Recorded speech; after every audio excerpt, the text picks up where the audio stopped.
Hey guys, today we've got some treats because it's fall, y'all.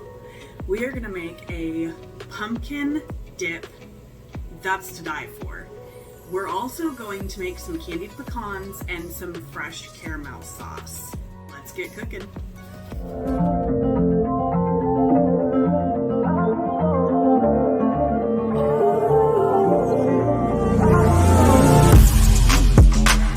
Go give it a taste and see how it is.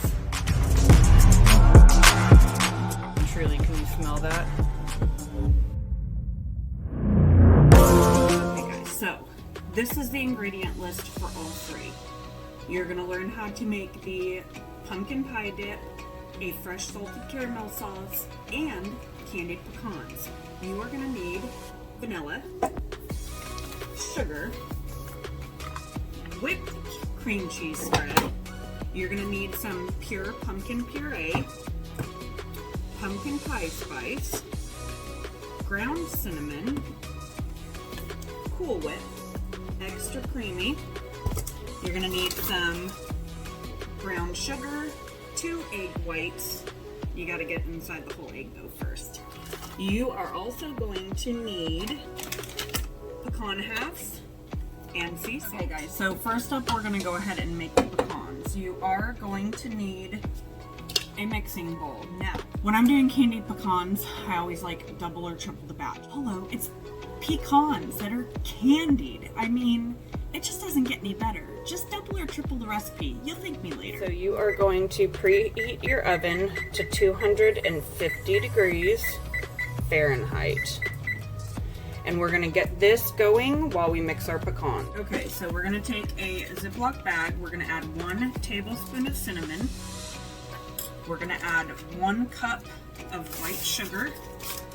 We're gonna add 2 teaspoons of sea salt. We have everything in the bag. You're gonna seal your bag and you're gonna just shake all of the ingredients. We're gonna add our 2 egg whites.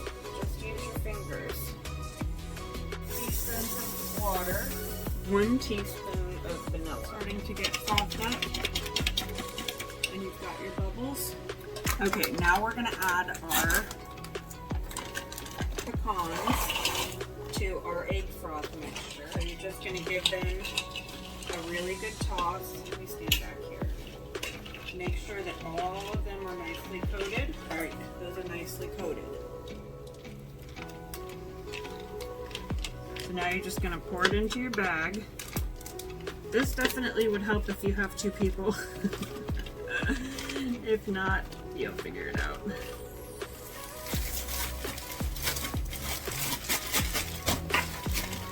Don't be shy. These look awesome. So, we are now going to put it on our baking sheet with foil, and don't try to rush this process. Let them cook low and slow, and you're gonna have delicious candied pecans. So let's get them on the baking sheet. Pour these on our pan, come over with your spatula. You wanna try to get a nice even layer on this so that everything cooks properly. They're gonna look like. Now we're just gonna stick them in the oven at 250 degrees. Okay, so these are gonna bake for 1 hour. Every 15 minutes, you're gonna check on them. Now you can use pumpkin pie mix. You don't have to use fresh pureed pumpkin, but one of the things that I like about the fresh pumpkin is if you don't like a ton of seasoning that usually comes and you don't like a ton of sweet, because we're adding the Cool Whip, you can adjust it and make it as you want. We are going to add our pumpkin pie spice, half of a tablespoon. And we're also going to add 2 tablespoons of brown sugar, just a hint of sea salt, and we're gonna just mix this around. And this is let me just say, this recipe is so stinking easy and it's so good. Add 12 ounces ounces of whipped cream cheese. So now what we're going to do is you're going to mix it on medium-high. And you're just going to mix everything together until it's nicely blended and creamy. Now we're going to take our container of Cool Whip, grab your spatula, and you're going to dump this in here. This recipe is one of my family's favorites. You just want to make sure that you get everything like all the way down on the bottom. See how the stripes of the darker pumpkin? So you want to make sure that you get everywhere, all around the sides on this and also underneath. You can go ahead and set this in the fridge for about 2 hours before serving. So we're gonna get this in the fridge now while our pecans are cooking, and then we're gonna get started on our caramel sauce. So good. Okay guys, so we're going to make a 3-ingredient salted caramel that's out of this world. Now I'll admit, I was super scared to make caramel from scratch, and I'm a baker. But I'm telling you, once you do it once, you're hooked. It's out of this world. So let's get started. You are going to need 1 cup sugar, and you're just gonna put it into your pan. Now, I'm gonna warn you, this is a recipe that you cannot walk away from, but it doesn't take super long. So once we have our sugar in the pot, we're gonna turn it on to medium heat, and you're gonna let the sugar start to melt. Okay. Now you're gonna actually start to smell the sugar cook down. And what we're looking for, you're gonna continually whisk this while it melts. So you're just gonna keep stirring as it melts down, and this is going to be done over medium heat. Now it is going to take a couple of minutes for this to happen, and don't freak out if it's super lumpy, because it will continue to melt down and it's going to end up getting smooth. And I am going to show you what color you want.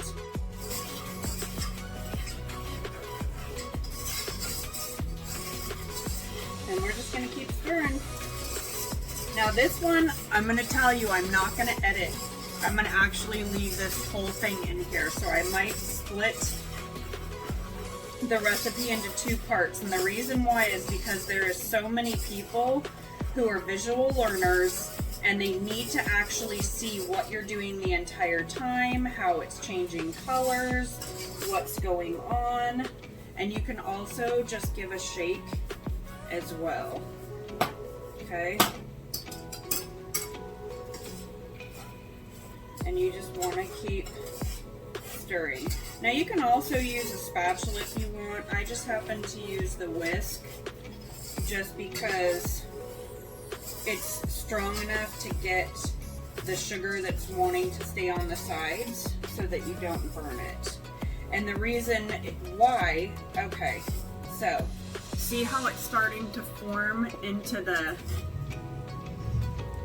chunks? It's starting to melt. So this is going to be the first step that you're going to see begin to happen. And this is when you really got to pay attention. And I don't say that to freak you out. It's actually very, very easy to do as long as you're watching it and as long as you consistently stir. If you walk away and you quit stirring, you're gonna burn your sugar and you're gonna not have a good caramel. And once you've done this a couple of times on your own stove, you're gonna get your timing down. You're gonna know exactly, you know, how long it takes. I've done super huge batches of this to sell as well. I may do that this Christmas because they're, you know, always great sellers. And then I also make a fresh chocolate ganache sauce that is delicious as well.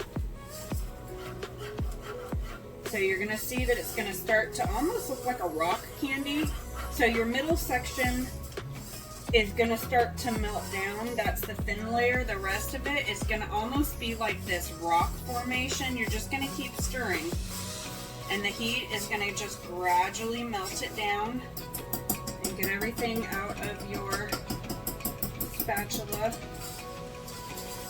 And as the rest of it heats, it's going to get inside of, or I'm sorry, not spatula, whisk. It's going to get inside your whisk and it's going to melt that down as well. And once this takes off, you're going to actually see the color turn pretty quickly. And you just want to make sure you get all of the sides.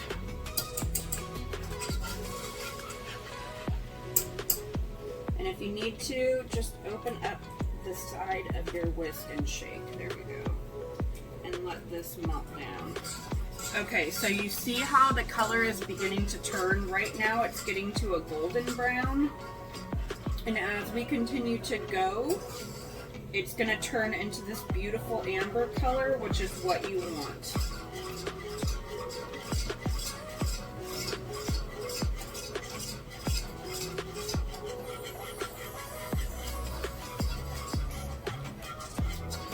And honestly, if I had room in my fridge, I would have made a little bit more.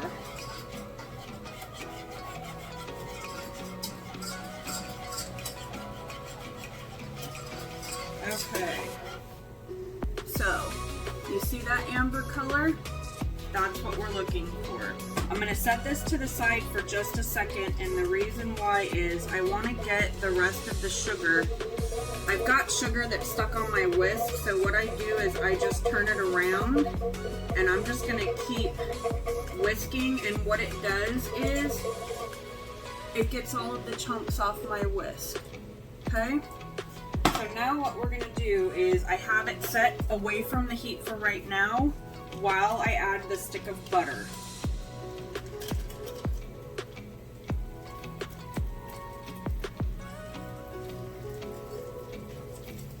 Now this is going to pop at you.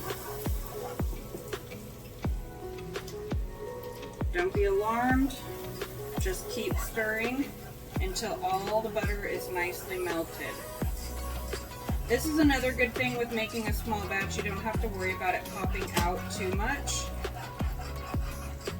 Now for this part, I don't set it back completely on the fire. You notice I'm holding the pan in my hand, and the reason why is because once the sugar begins to break down and melt, you can overcook it very, very quickly.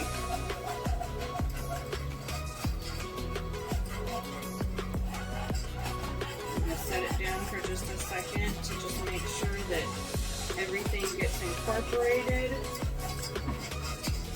And you can actually smell the caramel now. It has a beautiful smell. Okay, so see how it's getting nice and thick? So our butter is melted in there. Now, what we're going to do is we're going to add the whipping cream.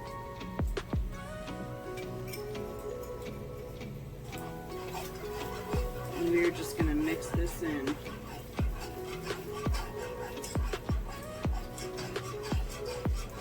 And you're just going to keep stirring this until it's nice and smooth.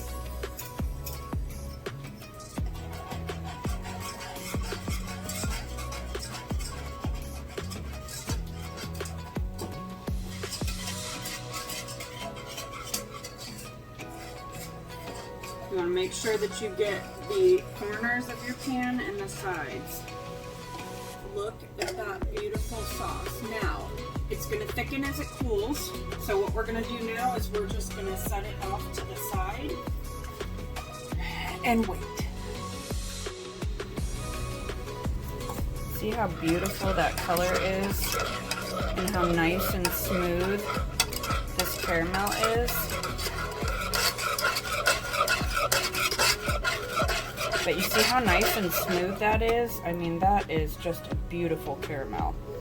And it gets a whole lot thicker. It's gotten in just a few minutes. I mean, just look at that drip.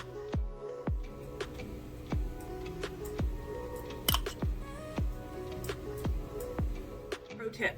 save your Cool Whip containers, take your top off. You can get some super cute material to super glue on the sides. Use this for your dips when you take them to a party. Adorable, put a topper on it, some ribbon, super cute and super cheap, and you get to reuse something.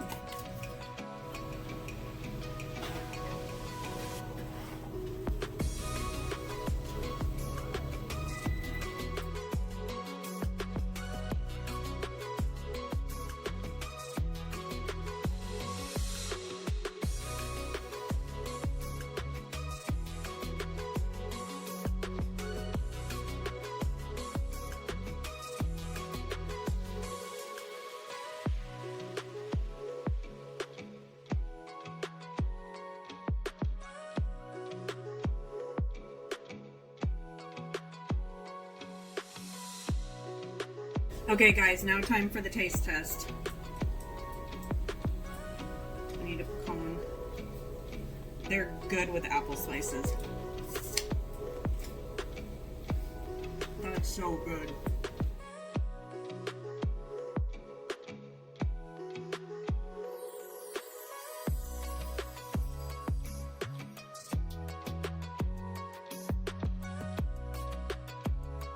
Alright guys, well, I hope you enjoyed this video. Don't forget to click subscribe if you'd like to join along for future cooking videos. And if you love this one, give us a thumbs up.